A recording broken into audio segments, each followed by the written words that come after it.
Oi, pessoal, como vocês estão? Tudo bom? Me chamo Clara e hoje estou aqui com o Breno. Estão animados para adentrar no mundo da inteligência artificial? Vem comigo e com o Breno que juntos vamos viajar pela história da IA. Bom, de acordo com Claudia Strupfield, inteligência artificial é a automação computacional do comportamento inteligente humano, a qual é dividida em 5 paradigmas, que são o simbolismo, conexionista, evolucionista, swarm e assemble, cada um com diferentes possibilidades de gerar valor nos negócios da indústria 4.0.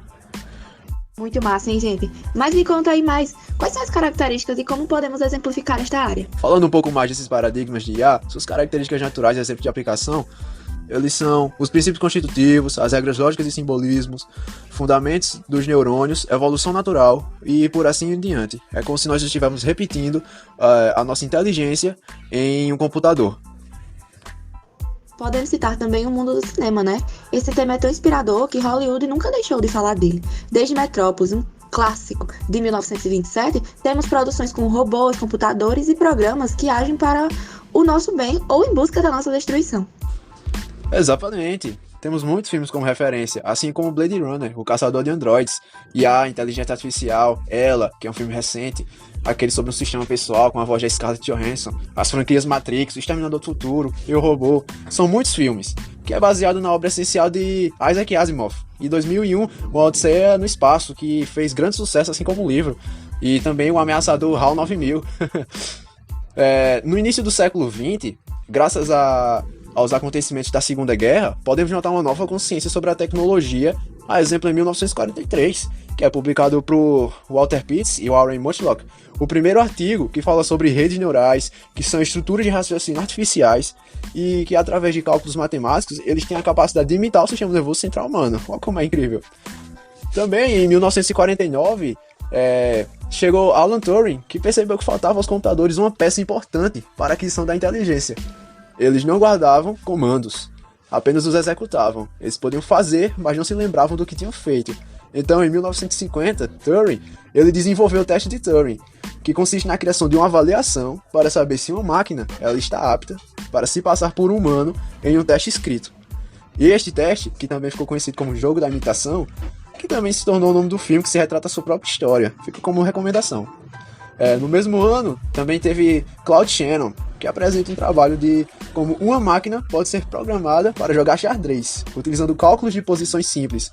E um ano depois, veio Marvin Minsky, um aluno de Pitts e Mutlock, criou a calculadora SNARK e o aparelho que, através de cálculos matemáticos, ele simulava sinapses neurais. Também em 1952, Arthur Samuel criou o jogo de damas no IBM 701, que consegue melhorar por conta própria via um desafio à altura de jogadores amadores. Nesse programa, o que é bastante interessante falar é que quanto mais você joga, mais a IA do jogo, a inteligência dele, vai aprendendo, ou seja, ela aprende com você. Também, voltando à história, em 1956, Alan Newer, J.C. Shawn e Herbert Simon, pesquisadores do Instituto Carnegie de Tecnologia, hoje a Universidade Carnegie Mellon, eles desenvolveram um programa para descobrir provas de teoremas lógicos, que simulam manualmente. Em 1955, o programa chamado Logic Theories foi demonstrado na conferência de Dartmouth naquele ano e é considerado como o primeiro esforço de criação de um programa de inteligência artificial. Daí até o Marco Zero, a gente pode ver uma série de avanços na área, assim como eu falei e passei um pouco dessa histologia entre esse curto espaço de tempo.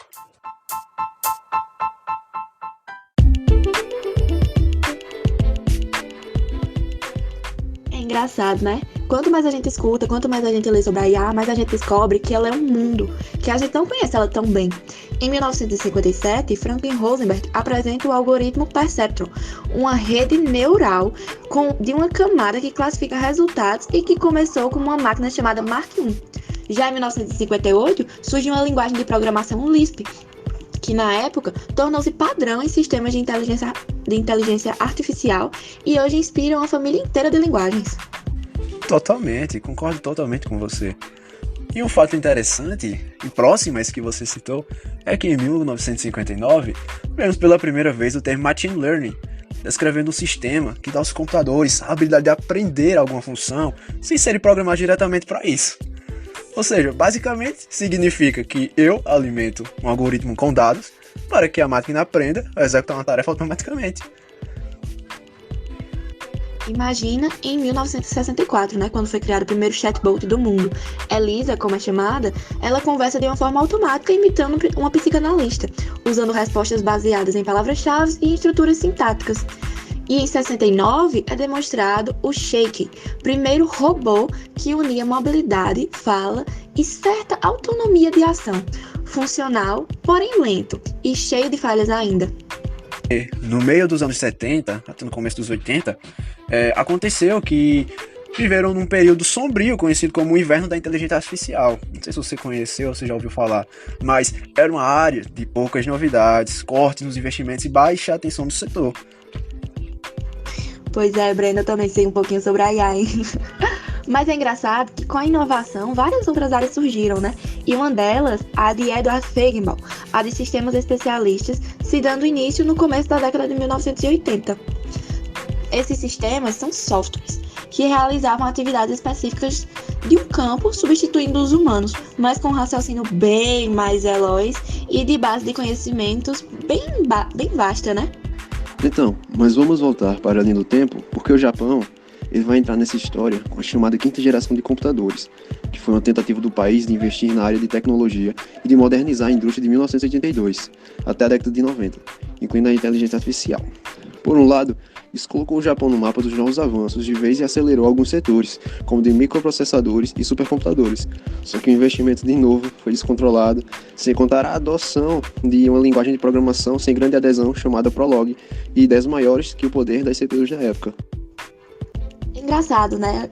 Um pequeno inverno, acho que podemos chamar assim, da IA aconteceu ali na primeira metade dos anos 90, mas logo ele foi superado. A explosão da internet comercial veio com tudo. As redes sociais se aproveitaram da IA para desenvolver sistemas de navegação e também de indexação. Programas de busca e classificação nasceram e se popularizaram nessa época também, né? Como, por exemplo, o Mosaico, protótipo para o que hoje conhecemos de Internet Explorer e posteriormente o Google. Mas também, né? Quem nunca jogou paciência ou xadrez no computador, né? Mas assim, Breno, essas máquinas também foram desenvolvidas para ajudar a gente, certo? Como provou lá em 2002 a Hybot, que lançou seu primeiro Roomba. Sim, esse assistente de limpeza, ele é autônomo, que fica na sua casa, dá de 10 a 0 nos robôs de décadas atrás, por combinar eficiência e uma especialização de pré-configurações e sensores de posicionamento, e todos eles trabalhando junto. Outro bom exemplo ele veio em 2005, com a Boston Dynamics. Ela apresentou uma revolução na IA muito grande, que trouxe as aplicações em várias indústrias, como o robô Big Dog, capaz de se movimentar por terrenos de difícil acesso para humanos, que é uma forma de cachorro, e até humanoides estão cada vez melhores em mobilidade e inteligência. Pois é, galera, para vocês verem o mundo de grandes impactos que a IA causou no nosso dia a dia, hein? E a quantidade de e-mails que nos proporcionou. Já terminando o nosso podcast, primeiramente eu quero agradecer a você, Breno, pela sua participação. Mas você tem mais alguma coisa para nos dizer sobre o mundo da IA, só pra gente fechar hoje? Pois é, Breno. É isso, claro. Sempre é um prazer estar por aqui. Enfim, pra mim foi mais um bate-papo do que uma entrevista. Apesar de eu ter falado um pouco sobre a IA, pode-se perceber que você também tem muita base sobre isso. Então, pra falar um pouco mais, dando até um breve resumo sobre o que a gente viu, a gente pode até perceber que ao longo da história, a IA, ela vem evoluindo em conjunto com a gente. Então, quando nós evoluímos com base na tecnologia, nós também evoluímos com a IA.